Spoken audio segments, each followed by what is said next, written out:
விஜயும் காவேரி வந்து அவங்க பேரில் வந்து கம்ப்ளைண்ட் கொடுத்துட்றாங்க. அதே மாதிரி பசுபதி பேரையும் ராகு பேர்லேயும் கம்ப்ளைண்ட் கொடுக்குறாங்க. சரிங்க, நாங்கள் ஆக்ஷன் கண்டிப்பாக எடுக்கிறோம் சார், அவங்கள உடனே அரெஸ்ட் பண்ணுங்கள் சார், அவங்க பண்ணுறதெல்லாம் கொஞ்சம் கூட சரியில்லை, இந்த மாதிரி வேலையெல்லாம் பண்ணி வச்சுருக்காங்கன்னு சொல்லிட்டு நடந்த விஷயத்தை விஜயும் காவேரி வந்து போலீஸ் ஸ்டேஷனில் சொல்கிறாங்க. இங்கே வந்து விஜய் வீட்டுக்கு எல்லோரும் வந்து ரவுடிஸ் எல்லாருமே வந்து பசுபதி வந்து அமுச்சு விடுறாரு. அவங்க எல்லாருமே என்ன பண்ணுறாங்க, அங்கே இருக்க பொருட்களை எல்லாம் தூக்கி போடுறாங்க, விசிறடிக்கிறாங்க. அடுத்து வந்து எல்லாருமே பிடிச்சி தள்ளி விட்டுறாங்க. விஜய் வந்து கம்ப்ளைண்ட்டை வாபஸ் வாங்கலை, இங்கே நடக்கிறதே வேறு, இங்கே எந்த பொருளும் இருக்காது, நீங்கள் யாரும் இங்கே இருக்க மாட்டீங்க, எல்லாரையும் வந்து சும்மா விட மாட்டோம், நாங்கள் முதல்ல ஃபோன் பண்ணி விஜய் கம்ப்ளைண்ட்டை வாபஸ் வாங்க சொல்லுங்கள், அப்படி இல்லைன்னா நடக்கிறதே வேறு அப்படின்னு சொல்லிட்டு அந்த ரவுடிஸ் எல்லாம் எல்லாரையும் விரட்டுறாங்க. இல்லைன்னா நீ ரொம்ப ஓவராக போயிட்டுருக்க அப்படின்னு சொல்லிட்டு சாரதா வராங்க. சாரதா பிடிச்சி தள்ளி விடுறாங்க. உடனே வந்து என் அம்மா விடப்பெரிய பெரிய என் அம்மாவை பிடிச்சி தள்ளுறியா அப்படின்னு சொல்லிட்டு நம்ம வந்து கங்கா வராங்க. கங்கா பிடிச்சி தலை பார்க்குறாங்க. எல்லோரும் அதிர்ச்சி அடைகிறாங்க. பார்த்தா அந்த டைமில் கரெக்டாக நம்ம விஜய் அங்கே வந்துடுறாரு. கங்கா வந்து தாங்கி பிடிக்கிறாங்க நம்ம காவேரி. அடுத்து வந்து எல்லாருமே அதிர்ச்சி அப்படியே பார்த்துட்டே இருக்காங்க. நடக்கிறது எல்லாமே பாத்தியா விஜய் எப்படி பண்ணுறாங்கன்னு சொல்லிட்டு அப்படியே தாத்தா பாட்டி எல்லாருமே அது வந்து பார்த்துட்ருக்காங்க. தாத்தாவையும் போட்டு அடித்து வச்சுருக்காங்க. இதை பார்த்து விஜய்க்கு செம்ம டென்ஷனாக எடுத்து உடனே அங்கே இருக்க ரவுடிஸ் எல்லாரையும் போட்டு செம்ம அடி அடிக்கிறாரு. எல்லாரையும் வந்து பயங்கரமாக அடிக்கிறாரு. இங்கே பாருங்கள், உங்கள் எல்லாருக்குமே சொல்கிறேன், போயிட்டு அந்த வந்து சொல்லுங்கள் பசுபதிக்கு, என்ன அவங்களால ஒன்றுமே பண்ண முடியாதுன்னு சொல்லிட்டு எங்களுக்கு ஏதாவது பண்ணணும்னு நினச்சா அவ்வளோதான் அப்படின்றாங்க.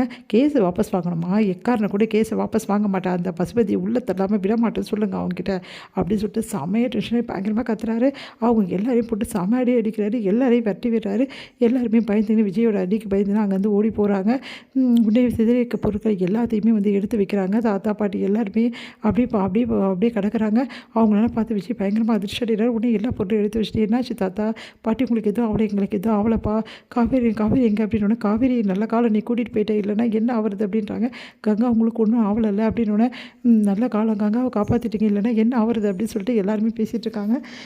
என்னப்பா இது இப்படி பண்ணுறாங்க, எங்களால் தான் உங்களுக்கு இவ்வளோ பிரச்சனை, இல்லைன்னா நீங்கள் நிம்மதியாக இருந்திருப்பீங்க, நாங்கள் இங்கே வந்ததால் தான் அந்த பசுபதி உங்களையும் விடாமல் டார்ச்சர் பண்ணிகிட்ருக்கான் அப்படின்னு சொல்லிட்டு சாரதா அழறாங்க. நாங்கள் எங்கள் வீட்டுக்கு போயிடுறோம் அப்படின்னு சொல்லிட்டு சாரதா பயங்கரமாக அழறாங்க. விஜய் வந்து சொல்கிறாரு, அதுக்கு எப்படி நீங்கள் உங்கள் வீட்டுக்கு போக முடியும், இந்த நிலைமையில் உங்கள் வீட்டுக்கு நான் அனுப்பிச்சிட்டு நான் சும்மா இருக்க முடியுமா, இங்கே பாருங்கள் எது நடந்தாலும் சரி எல்லோரும் இங்கே தான் இருக்கணும், நம்மளா அவங்களான்னு பார்த்துடலாம் அப்படின்றாங்க. உடனே தாத்தா பாட்டிக்கு என்ன சொல்லுவாங்கன்னு சொல்லிட்டு பயந்து போகிறாங்க. ஆமாம் சாரதா, இதுக்கப்புறமாவும் இப்படியே இருந்தால் வேலைக்கு ஆகாது, நாங்கள் உங்களுக்கு இருக்கோம், நீங்கள் கவலைப்படாதீங்க, நீங்கள் இங்கேயே இருங்க, எதுவாக இருந்தாலும் பார்த்துக்கலாம் அப்படின்னு சொல்லிட்டு தாத்தாவும் பாட்டி சொல்கிறாங்க. அதை கேட்டு வந்து ரொம்ப நன்றி அப்படின்னு சொல்லிட்டு சாரதா வந்து சொல்லிட்டுருக்காங்க. இங்கே வந்து கங்காவுக்கு வந்து பார்த்துட்டு இருக்காங்க, உங்களுக்கு ஒன்றும் ஆகலை, எனக்கு எதுவுமே ஆகலை அப்படின்னு சொல்லிட்டு எல்லாம் சொல்லிட்டுருக்காங்க. அடுத்து வந்து விஜய் வந்து செம்ம டென்ஷன் ஆகிறாரு. அந்த பசுபதியை நான் சும்மாவே விட மாட்டேன், எவ்வளோ தைரியமாக தான் வீட்டுக்கு ஆளுங்களை வர வச்சு இந்த மாதிரி பண்ணியிருப்பா, அவனை சும்மா விடக்கூடாது. நிவின் வந்துட்டார். நிவின் வந்து பிரதர் இப்போ தானே கேள்விப்பட்டேன், இந்த மாதிரி பண்ணிட்டாங்களேம்மா, அந்த பசுபதி இப்படி பண்ணியிருக்கா, அவங்க மேலே கம்ப்ளைண்ட் கொடுத்ததால இப்படி பண்ணுறான், அந்த பசுபதியும் வந்து ராகவையும் போலீஸ் வந்து கண்டிப்பாக அரெஸ்ட் பண்ணிடுவாங்க, நீங்கள் கவலைப்படாதீங்க. ஆனால் அதுக்கு முன்னாடி இன்னொரு விஷயமும் இருக்குது. என்ன விஷயம் பிரதர் அப்படின்னு, நீங்கள் வாங்க அப்படின்னு சொல்லிட்டு தனியாக வந்து விஜய் கூட்டிகிட்டு போகிறாரு நிவினை. என்ன நிவின் என்ன ஆச்சு அப்படின்னு, ஒன்று கவனிச்சிங்களா, இந்த விஷயத்துக்கு பின்னாடி வந்து ஏதோ ஒன்று இருக்குது, என்ன சொல்கிறீங்க நீங்கள், குமரன் பிரதர் எதுக்காக நம்மக்கிட்ட போய் சொல்லணும், இவங்கள எல்லோரும் தெரியும்னு சொல்லிட்டு, குமரன் பிரதர் எங்கே, அந்த பிரச்சனை இன்னும் தீராமல் இருக்குது அப்படின்னு.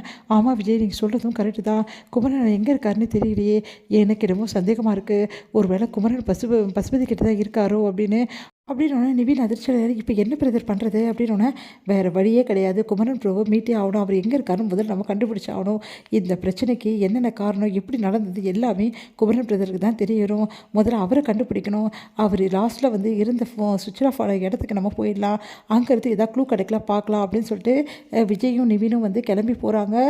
குமரன் வந்து இறங்கின அந்த இடத்துக்கு.